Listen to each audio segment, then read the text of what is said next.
What's happening, everybody? It's Patrick. I've got a treat for you today. It's underneath this cover up here.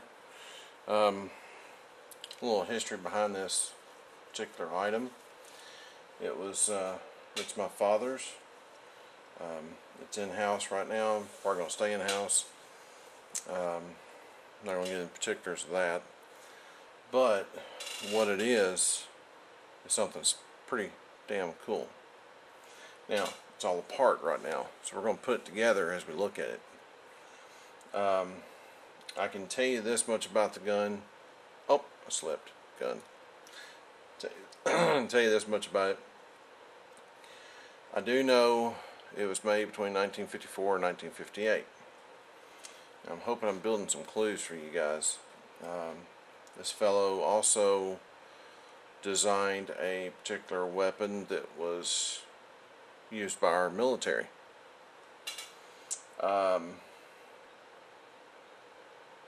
Give you another little clue. The magazine is stamped FN. Okay, giving you a lot of clues here. So let's get to what's under the covers here. Like I said, I do know between 1954 and 1958 is when it was produced. Exactly when it was produced during those 4 years, I have no clue. I do have serial number on it. All serial numbers are matching, so it's all original. Well, let's peel it back. I'm going to start this direction a little bit. And you can see, I don't know, maybe you can't see it. Here's the barrel. Okay. See if this is giving anybody any clues whatsoever what this thing is. And I'm not going to get, well, I guess I can. Let's see how close I can get with that. I don't know, it's not going to focus with, there we go. Caliber, 6mm 35. Okay, still wondering, huh? That's its recoil spring.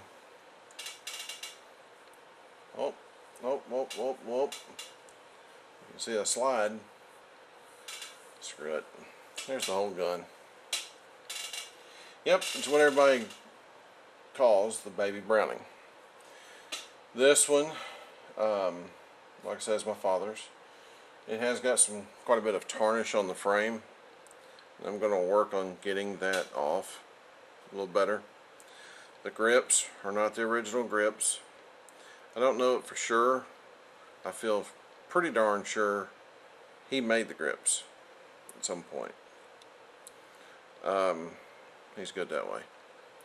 He's a lot better than I am in some ways. On different things. Coolness of this gun is how it's put together and how it works. There's your locking lugs that actually hold the barrel into the gun. Okay. Here's your slide. Spring you're seeing sticking out. Whoop. Spring you're seeing sticking out is the firing pin spring. This one's pretty cool how it works. I'll sit here and looked at it. And basically, that little black thing right there catches that little black thing right there, which is also the firing pin. And once you pull the trigger, it releases it, and well, you know what happens from there. Now here's the coolness on the magazine. It does have 5 rounds in it. There it says FN. Yep, it's the baby Browning. Browning Arms Company, St. Louis, Missouri, made in Belgium. I have cleaned the gun up quite extensively. It is in working order. It will fire. It will shoot. It's a working gun.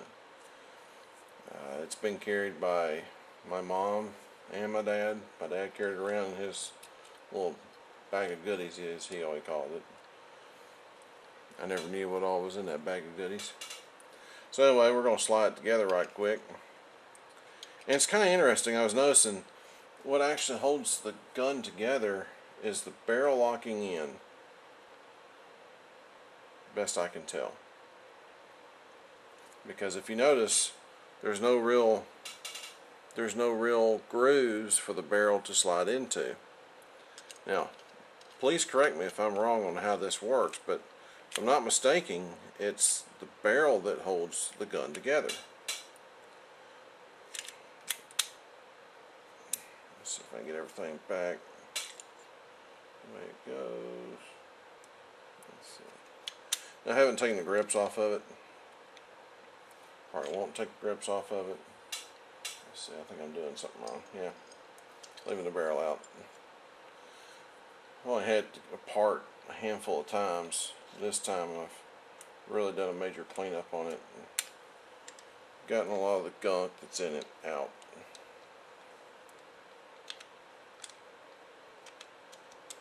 Here we go. Everything's got to lock into place in a certain spot. Now, let me show you something real quick. Okay, putting the gun back together.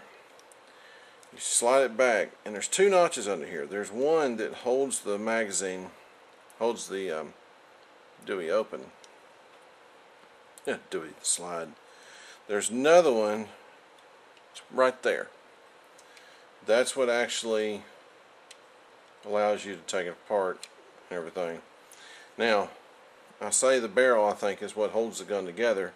Here's my reasoning, is you have to turn the barrel and those lugs line up. And then once you do that, you pull it forward, and she's together. Back in her prime and glory days. Let me show you a couple things. These rounds out of this magazine. Magazine is nickel plated, so is the slide. Anyway, it's hard for me to do this.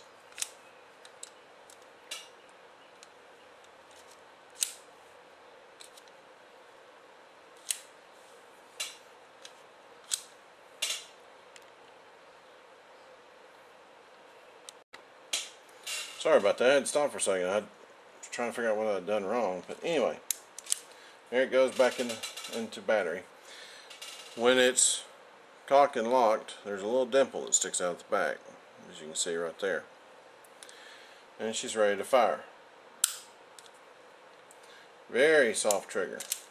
But I tell you what, with my big hands, it's hard to cock this gun.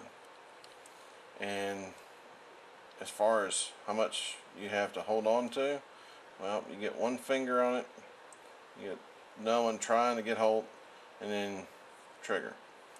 It's something I was noticing about this gun. I think it's going to be fun for me to fire, because if I put it up in my palm, that slide's going to run back right there all over my hand.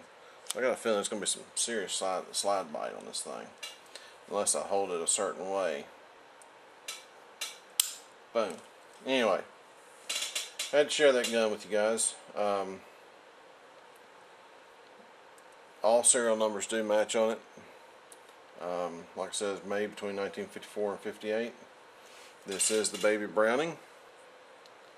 I'll give you a spin around one time. It does have the bottom mag release. That's how your magazine comes out. I only have the one mag for it. I've been searching on the internet. I found some mags. This particular one, anywhere from 45 to 90 bucks. You can get the blued ones all day long for $35, $40, which probably be what I'll do. Have an extra mag for it. But anyway, I got more cleaning to do, more polishing to do. I had to bring that gun to you because it's pretty special and it's a pretty sweet little pistol. There's your original pocket carry gun, Baby Browning. Alright guys, see ya.